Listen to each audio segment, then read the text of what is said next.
Au nom du Père et du Fils et du Saint-Esprit, que la grâce de notre Seigneur Jésus-Christ, tout l'amour de Dieu le Père et la communion de l'Esprit Saint soient toujours avec vous.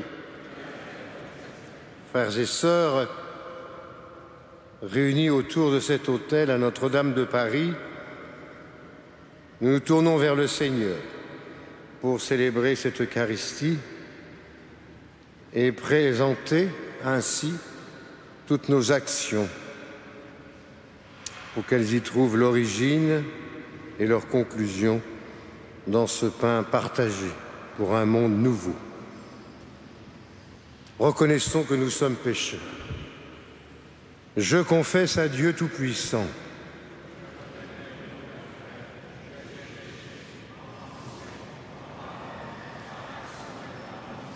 Oui, j'ai vraiment péché. C'est pourquoi je supplie la Vierge Marie, les anges et tous les saints de prier pour moi, Seigneur. Que Dieu Tout-Puissant nous fasse miséricorde, qu'il nous pardonne tous nos péchés et nous conduise à la vie éternelle.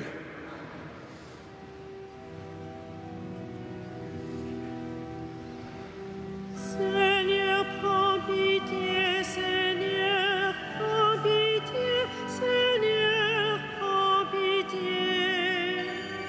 Seigneur, prends pitié, Seigneur. Prends pitié,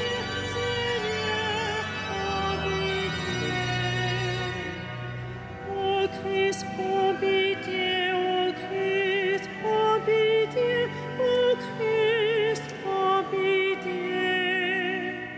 Ô Christ, prends pitié, ô Christ, Prends pitié, ô Christ, prends pitié.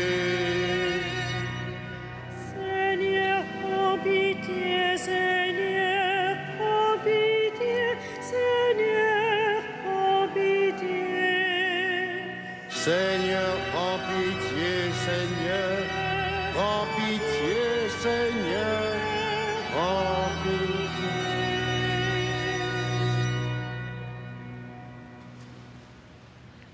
Prions le Seigneur.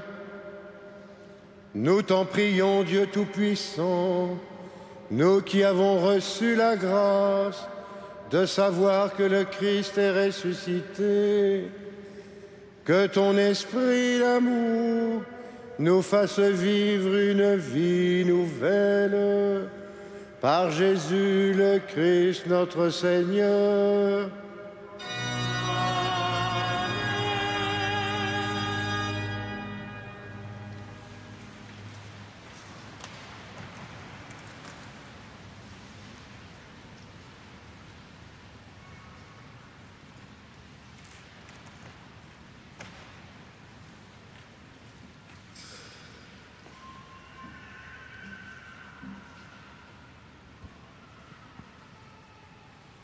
Lecture du livre des Actes des Apôtres.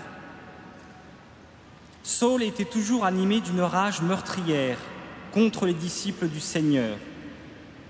Il alla trouver le grand prêtre et lui demanda des lettres pour les synagogues de Damas, afin de faire prisonnier et de ramener à Jérusalem tous les adeptes de la voie de Jésus, hommes et femmes, qu'il découvrirait.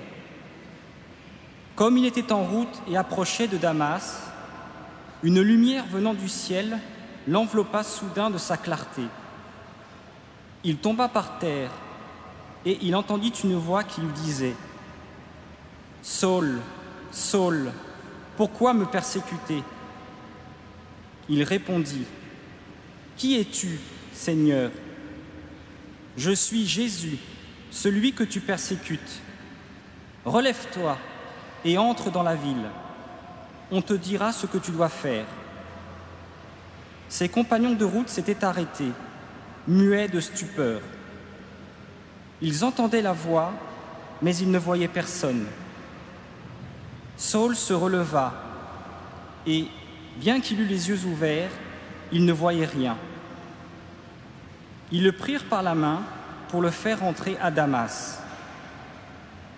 Pendant 3 jours, il fut privé de la vue et il resta sans manger ni boire. Or, il y avait à Damas un disciple nommé Ananie. Dans une vision, le Seigneur l'appela. « Ananie !» Il répondit, « Me voici, Seigneur. » Le Seigneur reprit, « Lève-toi, va dans la rue droite, chez Jude. Tu demanderas un homme appelé Saul de Tarse. Il est en prière et il a eu cette vision. Un homme du nom d'Ananie entrait et lui imposait les mains pour lui rendre la vue. Ananie répondit, « Seigneur, j'ai beaucoup entendu parler de cet homme et de tout le mal qu'il a fait à tes fidèles de Jérusalem. S'il est ici, c'est que les chefs des prêtres lui ont donné le pouvoir d'arrêter tous ceux qui invoquent ton nom. » Mais le Seigneur lui dit, « Va, cet homme est l'instrument que j'ai choisi pour faire parvenir mon nom auprès des nations païennes, auprès des rois et des fils d'Israël. Et moi, je lui ferai découvrir tout ce qu'il lui faudra souffrir pour mon nom. » Ananie partit donc et entra dans la maison.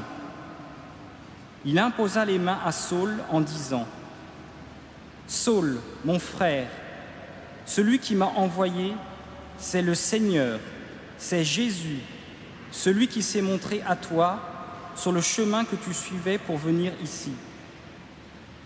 Ainsi, tu vas retrouver la vue et tu seras rempli d'Esprit Saint. » Aussitôt tombèrent de ses yeux comme des écailles, et il retrouva la vue. Il se leva et il reçut le baptême. Puis il prit de la nourriture et les forces lui revinrent. Il passa quelques jours avec les disciples de Damas et, sans plus attendre, il proclamait Jésus dans les synagogues, affirmant qu'il est le Fils de Dieu. Parole du Seigneur.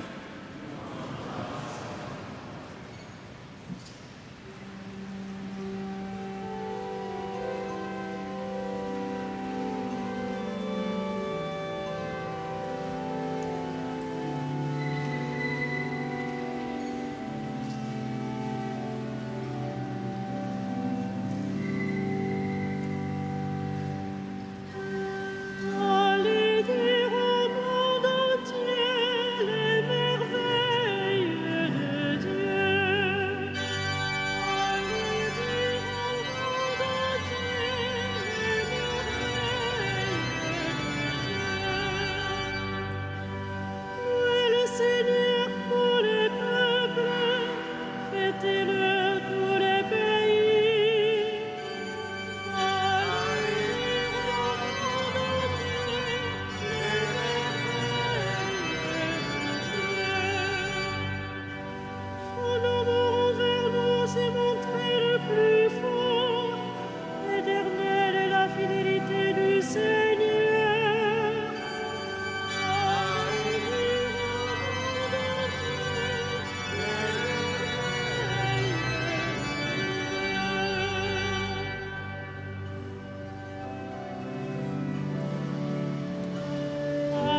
Alléluia, Alléluia,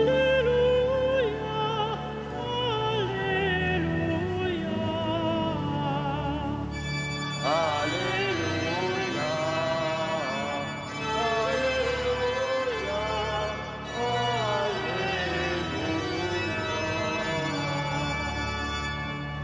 La sagesse a préparé la table. Venez et mangez le pain de la vie. Mangez et buvez à la table de Dieu. Alléluia.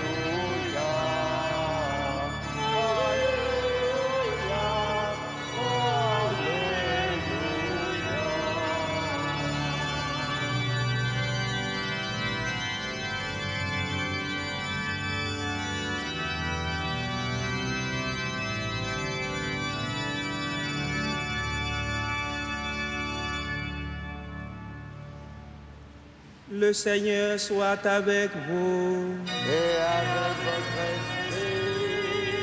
Évangile de Jésus-Christ selon Saint Jean. Gloire à toi, Seigneur.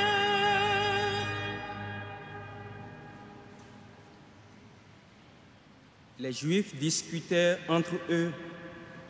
Comment cet homme-là peut-il nous donner sa chair à manger? Jésus leur dit alors, Amen, Amen, je vous le dis. Si vous ne mangez pas la chair du Fils de l'homme, et si vous ne buvez pas son sang, vous n'aurez pas la vie en vous. Celui qui mange ma chair et boit mon sang a la vie éternelle, et moi je le ressusciterai au dernier jour. En effet, ma chair est la vraie nourriture, et mon sang est la vraie boisson. Celui qui mange ma chair et boit mon sang demeure en moi, et moi je demeure en lui. De même que le Père qui est vivant m'a envoyé, et que moi je vis par le Père, de même aussi, celui qui me mangera vivra par moi. Tel est le pain qui descend du ciel. Il n'est pas comme celui que vos pères ont mangé.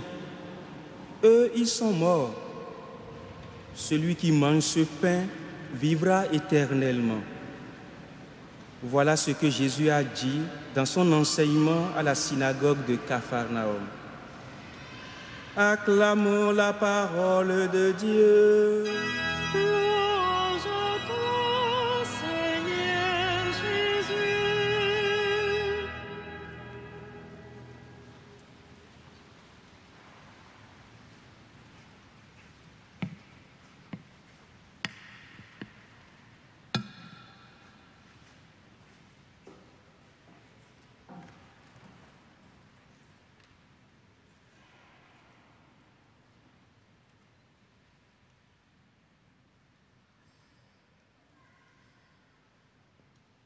Frères et sœurs bien-aimés, souvent pendant l'été, nous entendons la lecture continue de ce chapitre 6 de Saint Jean, autrement appelé « Discours sur le pain de vie ». Tout part d'une question que les Juifs se posent. Comment cet homme-là peut-il nous donner sa chair à manger? Question légitime s'il en est. Il est vrai que c'est un peu paradoxal d'entendre Jésus dire « Qui mange ma chair et boit mon sang aura la vie éternelle ». Si vous ne mangez pas la chair du Fils de l'homme, répond Jésus, si vous ne buvez pas son sang, vous n'aurez pas la vie en vous. Celui qui mange ma chair et boit mon sang a la vie éternelle, et moi je le ressusciterai au dernier jour. Ma chair est la vraie nourriture, mon sang la vraie boisson.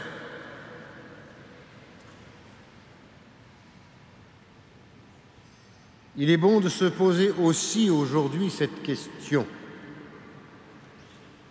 car je ne suis pas sûr que nous ayons conscience de ce que nous disons vraiment lorsque nous proclamons que la chair et le sang de Jésus sont la vraie nourriture. Lorsque nous disons que celui qui mange ma chair et boit mon sang demeure en Jésus et que Jésus demeure en lui. Pourtant, tel est le pain qui descend du ciel.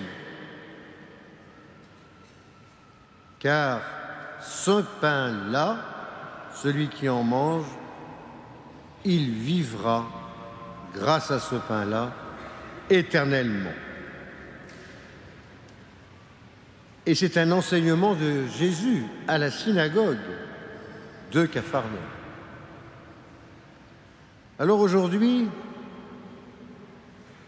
si nous faisons bien attention à ce que nous disons. Avons-nous soif du sang de Jésus? Avons-nous faim de la chair du Fils de l'homme? Est-ce que pour nous, l'Eucharistie est cette question de vie ou de mort? Est-ce qu'elle a le même rythme pour nous que prennent les repas du matin, du midi et du soir? Est-ce que d'ailleurs, quand nous prenons ces repas du matin, du midi et du soir, nous faisons le lien avec cette vraie nourriture et cette vraie boisson? Est-ce que nous bénissons le Seigneur pour ces biens qu'il nous donne? Et est-ce que nous bénissons à ce propos les biens fondamentaux qu'il nous donne par son Eucharistie, sa chair, son sang? Je ne suis pas sûr que nous vivions l'Eucharistie comme nous vivons nos rendez-vous avec nos repas. Et il faudrait que nous retrouvions ce chemin, un chemin de vie, un chemin de résurrection, un chemin de vie éternelle. Comme il était beau la semaine dernière de voir cette foule, cette semaine même, cette foule d'hommes, de femmes, de jeunes envahir la cathédrale pour faire, à l'invitation de nos évêques, cette veillée pour la vie. Qu'est-ce que nous avons dit ce soir-là? Que la vie a une valeur fondamentale, parce qu'en tout homme, cette vie, c'est la vie du Christ. Et que honorer la vie du prochain, c'est honorer celui qui donne la vie et la vie éternelle. Honorer celui qui est la vraie nourriture pour chacun d'entre nous. Voilà le pourquoi de l'attachement des chrétiens à la vie. Si Jésus prend du temps, un long temps, pour que dans son enseignement, il y ait ce passage central sur le discours sur le pain de vie, c'est qu'il a la conscience nette et claire que ce jour-là, dans le sacrement de l'Eucharistie qu'il fonde lui-même par son existence, par son obéissance, par sa passion, le sentiment que ce sacrement est un sacrement vital pour la vie du monde et de l'humanité tout entière. Alors, si nous rabaissons ou si nous vulgarisons ce qu'est l'Eucharistie, nous en faisons un pain comme celui qui vient du ciel. Nous faisons un pain comme celui qui vient de la terre, plutôt.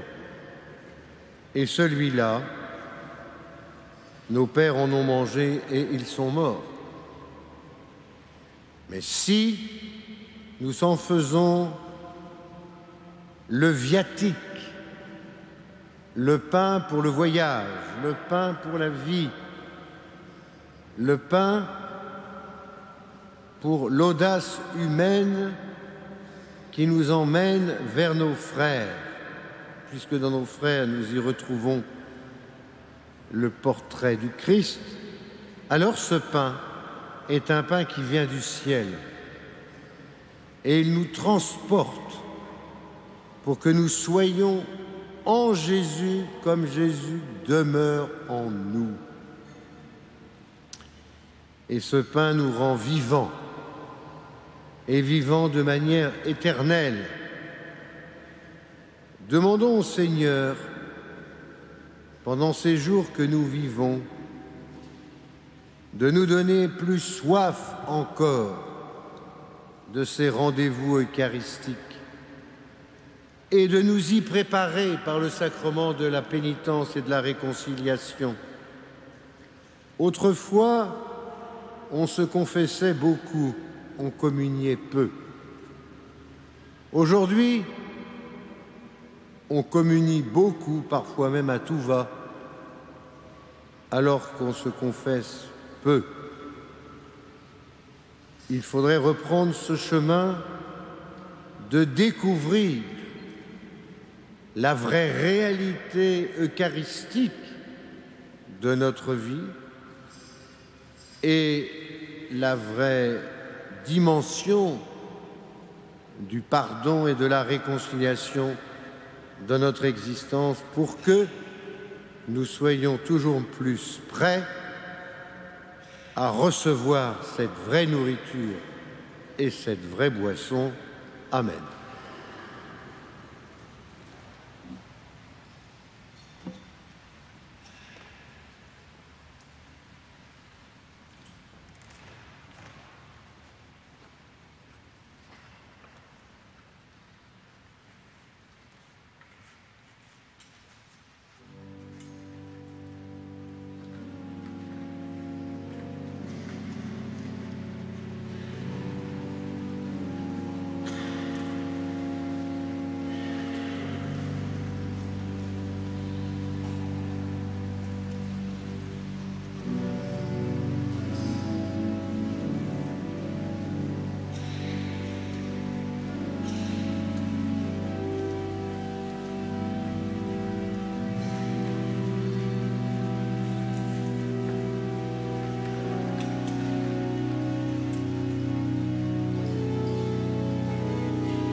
Prions ensemble au moment d'offrir le sacrifice de toute l'Église.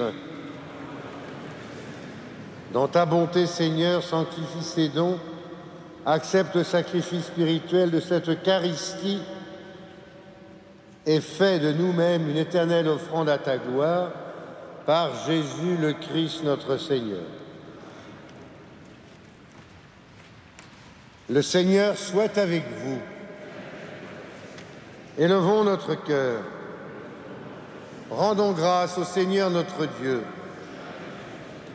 Oui, vraiment, Père très saint, il est juste et bon de te rendre grâce toujours et en tout lieu par ton Fils bien-aimé Jésus le Christ.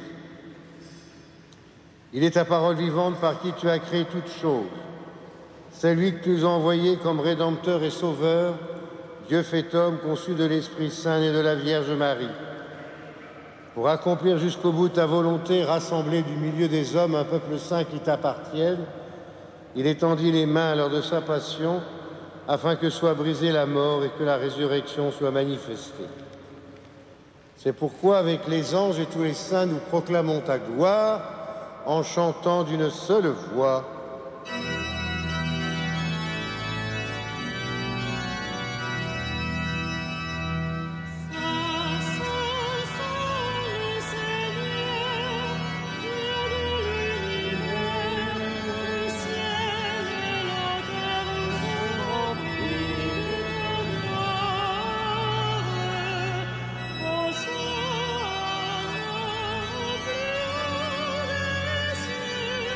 Béni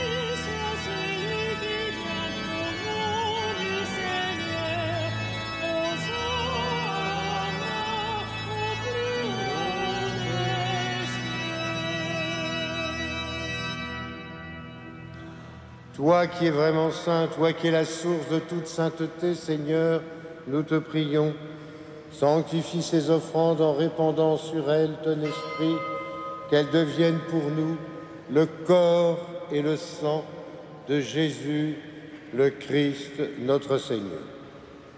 Au moment d'être livré, d'entrer librement dans sa passion, il prit le pain, il rendit grâce, il le rompit et le donna à ses disciples en disant « Prenez et mangez-en tous, ceci est mon corps livré pour vous. »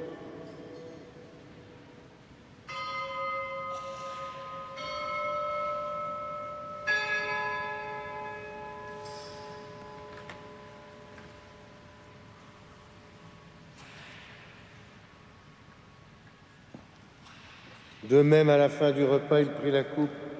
De nouveau, il rendit grâce et la donna à ses disciples en disant « Prenez et buvez-en tous, car ceci est la coupe de mon sang, le sang de l'alliance nouvelle éternelle, qui sera versé pour vous et pour la multitude en rémission des péchés. Vous ferez cela en mémoire de moi. »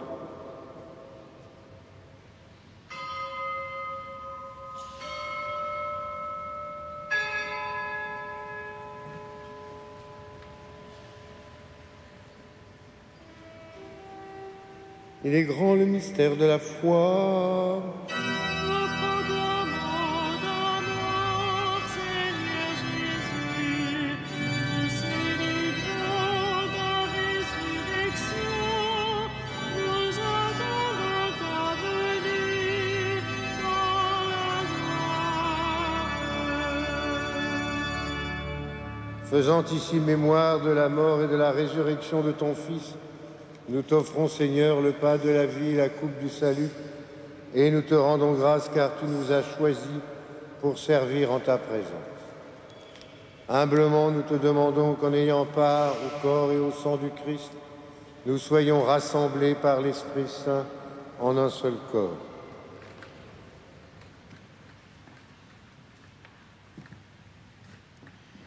Souviens-toi, Seigneur, de ton Église répandue à travers le monde. Fais-la grandir dans ta charité avec le pape François, notre archevêque André et tous ceux qui ont la charge de ton peuple.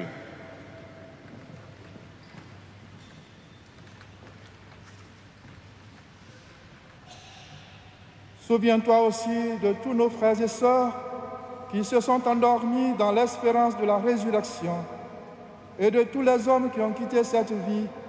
Reçois-les dans ta lumière auprès de toi.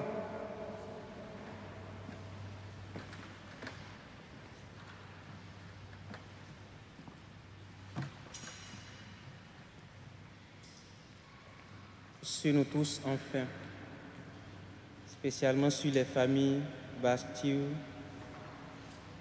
Renneville, et sur tous ceux et celles que nous portons dans notre prière, nous implorons, Seigneur, ta bonté. Permets qu'avec la Vierge Marie, la bienheureuse Mère de Dieu, Saint Joseph, son époux, avec les apôtres et les saints de tous les temps qui ont vécu dans ton amitié, nous ayons part à la vie éternelle et que nous chantions ta louange par Jésus-Christ, ton Fils bien-aimé.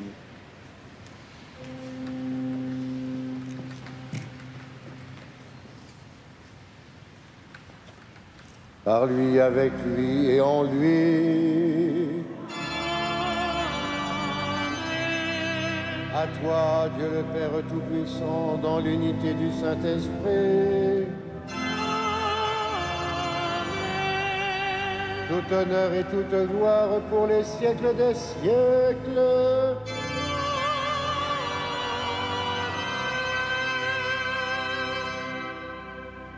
Prions comme nous l'avons appris du Sauveur, selon son commandement, nous osons dire. Notre Père,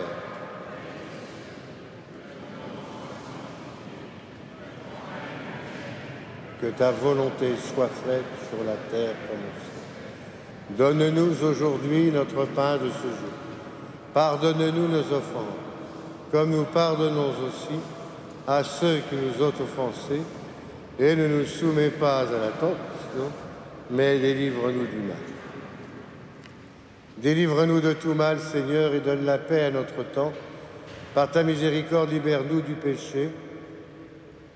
Rassure-nous devant les épreuves en cette vie, où nous espérons le bonheur que tu promets, l'avènement de Jésus le Christ, notre Sauveur.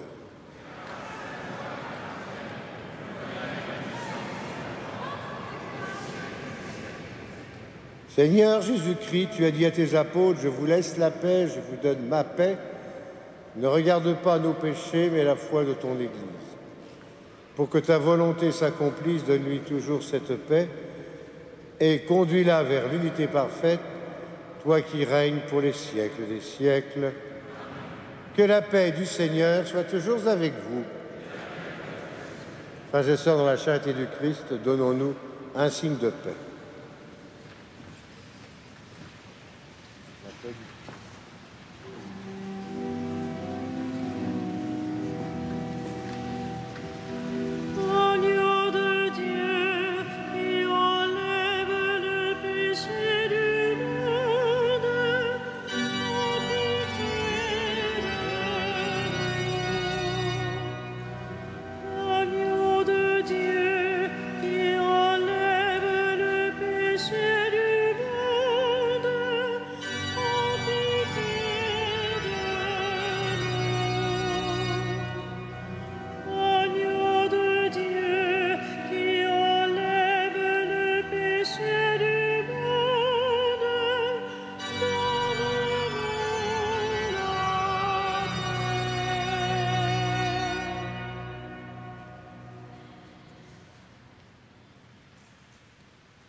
Heureux sommes-nous d'être ce soir une fois de plus, et comme la multitude, les invités au repas du Seigneur.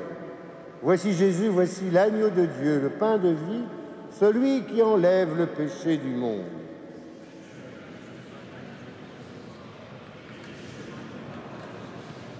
Que le corps et le sang du Christ nous gardent pour la vie éternelle.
Prions encore le Seigneur.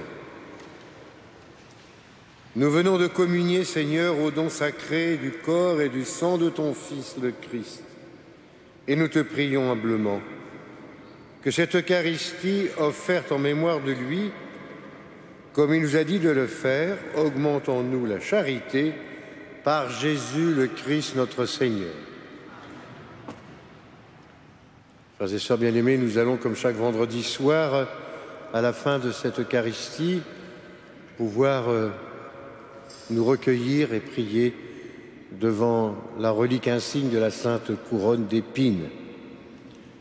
Que ce soit déjà pour nous un motif de préparation spirituelle au pèlerinage que le pape François fera très bientôt en Terre Sainte et à la rencontre qu'il aura avec le patriarche orthodoxe Bartholomé au Saint-Sépulcre.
La rencontre visible avec Jésus du cardinal Charles Journet.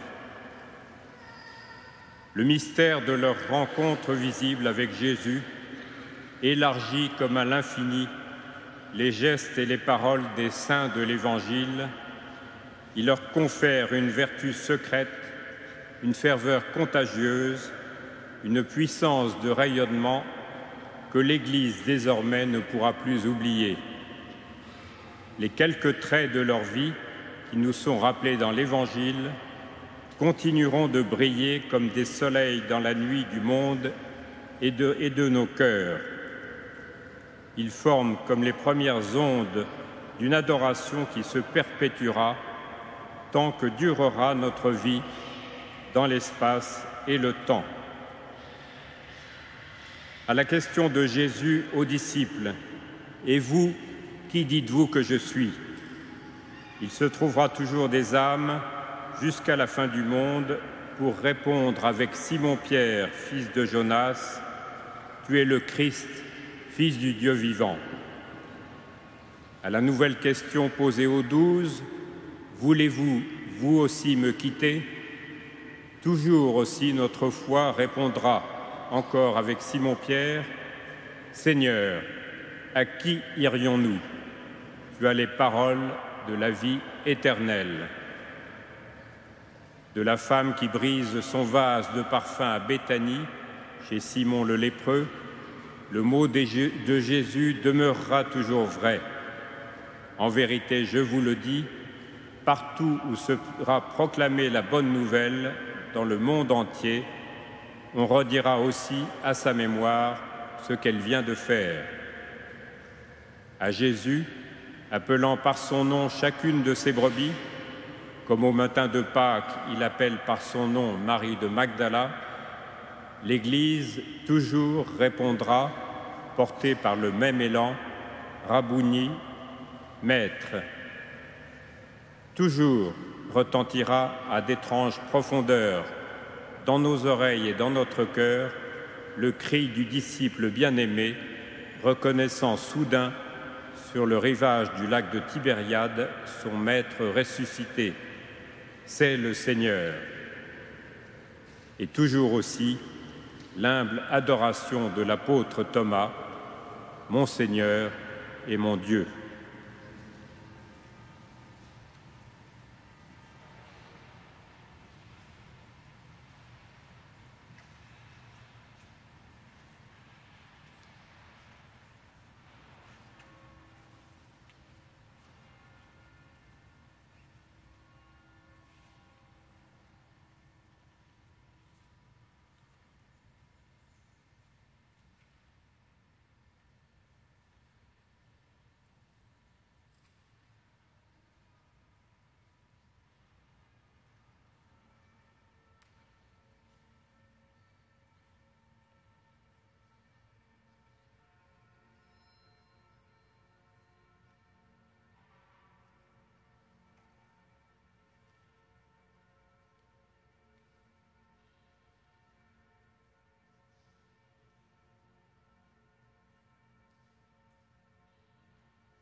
Prions encore le Seigneur.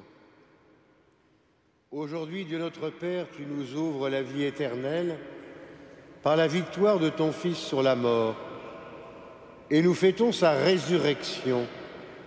Que ton Esprit fasse de nous des hommes nouveaux pour que nous ressuscitions avec le Christ dans la lumière de la vie et la vie qui ne finit pas, par Jésus le Christ notre Seigneur. Le Seigneur soit avec vous et que Dieu Tout-Puissant vous bénisse, le Père et le Fils et le Saint-Esprit. Allons et demeurons dans la paix et dans la joie du Christ. Et comme chaque soir à Notre-Dame, tournons-nous vers Marie. Regina Celli,